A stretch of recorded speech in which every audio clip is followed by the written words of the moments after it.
جبریل امین نے عرض کیا یا رسول اللہ ہم اللہ تبارک و تعالیٰ کے حکم کے بغیر ایک جگہ سے دوسری جگہ نہیں جا سکتے، ہم تو صرف اس کے حکم پر عمل کرتے ہیں۔ دوستو پھر حضرت جبرائیل علیہ السلام نے اصحاب کہف کے بارے میں بتایا۔ یہ چند نوجوان تھے جو انتہائی پرہیزگار اور اللہ تبارک و تعالیٰ کو ایک مانتے تھے، وہ توحید کے قائل تھے، یہ حضرت عیسیٰ علیہ السلام کے دین پر تھے۔ اس وقت کی قوم اللہ تبارک و تعالیٰ کو چھوڑ کر بت پرستی میں مبتلا ہو چکی تھی۔ ان نوجوانوں نے بادشاہ کے دربار میں کھل کر کہا ہماری قوم اللہ تبارک و تعالیٰ کو چھوڑ کر بتوں کی عبادت کرتی ہے، لہٰذا ان سے بڑا ظالم کون ہے جو بتوں کو اللہ تبارک و تعالیٰ کے ساتھ شریک ٹھہرائے۔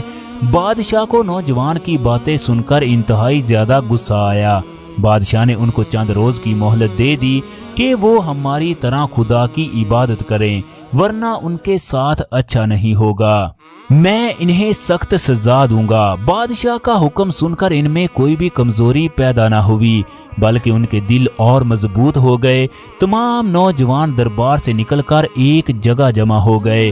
انہوں نے مشورہ کیا کہ اب اس شہر میں ہمارا قیام خطرے سے خالی نہیں، مناسب ہے کہ ہم کسی غار میں روپوش ہو جائیں اور واپسی کے لیے کسی مناسب وقت کا انتظار کریں۔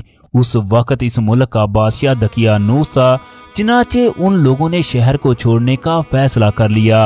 وہ شہر سے نکل کر سوچنے لگے ہمارے بارے میں اللہ تبارک و تعالیٰ کی ذات ہی کوئی فیصلہ کرے گی۔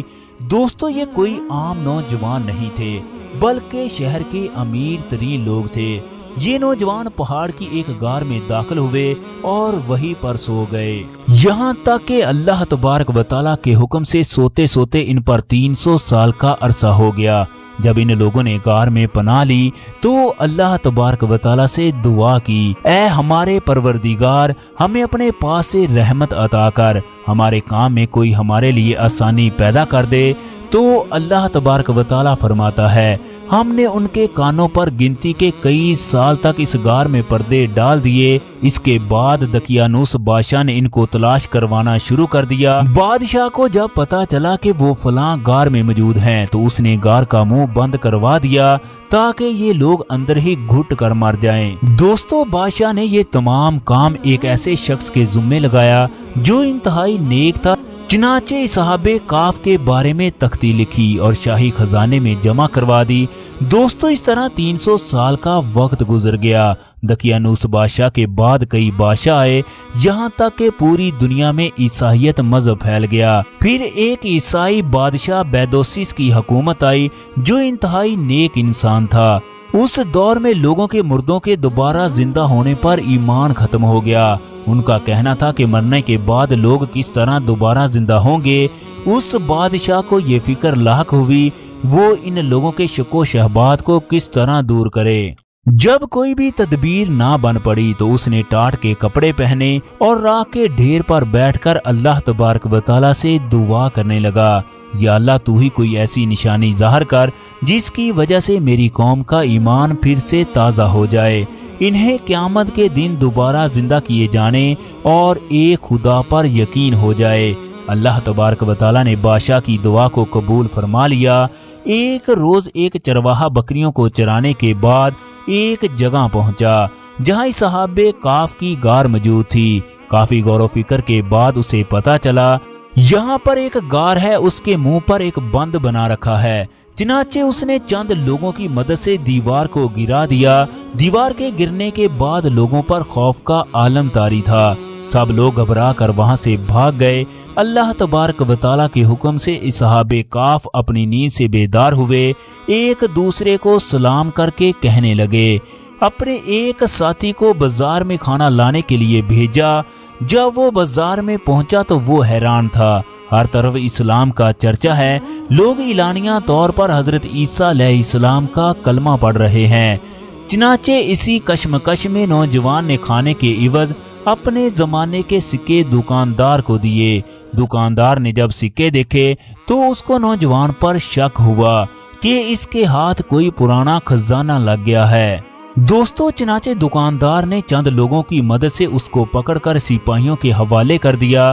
سپاہیوں نے اس سے پوچھنا شروع کر دیا، تمہیں یہ سکے کہاں سے ملے ہیں؟ یہ سکے تو 300 سال پرانے ہیں۔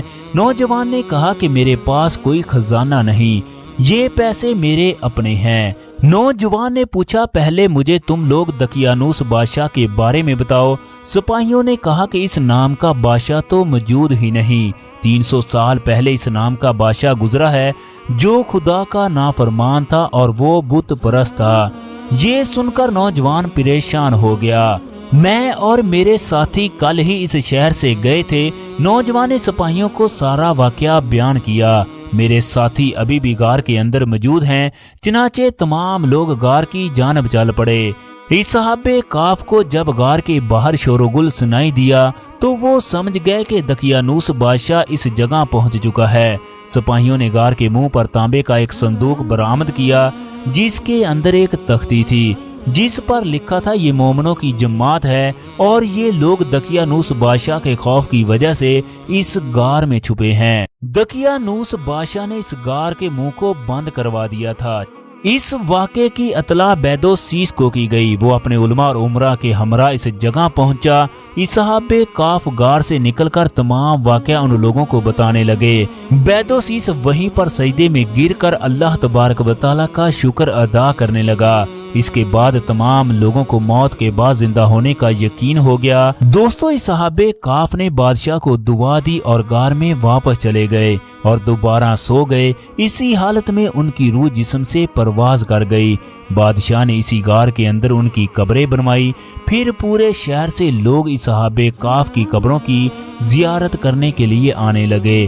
دوستو، اس طرح یہ اللہ تبارک و تعالیٰ کا بہت بڑا معجزہ ہوا جو پوری دنیا کے لیے اللہ تبارک و تعالیٰ کی ایک بہت بڑی نشانی ثابت ہوئی۔ اصحاب کاف کی تعداد کے بارے میں مختلف لوگوں کی مختلف رائے ہیں۔ کسی نے کہا 5 تھے، کسی نے کہا 6 تھے۔ علماء کے نزدیک ان کی تعداد 7 تھی، جبکہ 8واں ان کا کتا تھا۔ اللہ تبارک و تعالیٰ نے ان کی تعداد کے بارے میں بات کرنے سے منع کیا۔ اللہ تبارک و تعالیٰ سورۃ کہف میں فرماتا ہے ان کی تعداد کے بارے میں اللہ تبارک و تعالیٰ بہتر جانتا ہے۔ بہت کم لوگ ہیں جو اصل تعداد کو جانتے ہیں۔ اللہ تبارک و تعالیٰ نے پھر فرمایا غار کے اندر روشنی اوپر سے آتی تھی جبکہ شمال کی جانب سے سورج غروب ہوتا تھا۔ ویڈیو میں آپ لوگ یہ تمام تفصیل دیکھ سکتے ہو۔ پھر اللہ تبارک و تعالیٰ نے فرمایا ان کا کتا غار کے دہانے پر بیٹھا تھا۔ اللہ اکبر۔ دوستو، اللہ تبارک و تعالیٰ سورۃ کہف میں فرماتا ہے جب وہ لوگ اٹھے تو آپس میں سوال کرنے لگے ہم کتنے دن تک سوئے رہے؟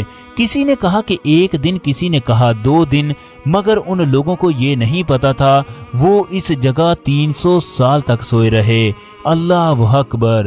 اللہ تبارک و تعالیٰ کس قدر اپنے بندے سے پیار کرتا ہے۔ اللہ تبارک و تعالیٰ تمام میرے دیکھنے والوں کو جب وہ اس دنیا سے رخصت ہوں تو جنت الفردوس میں اعلیٰ سے اعلیٰ مقام عطا فرمائے۔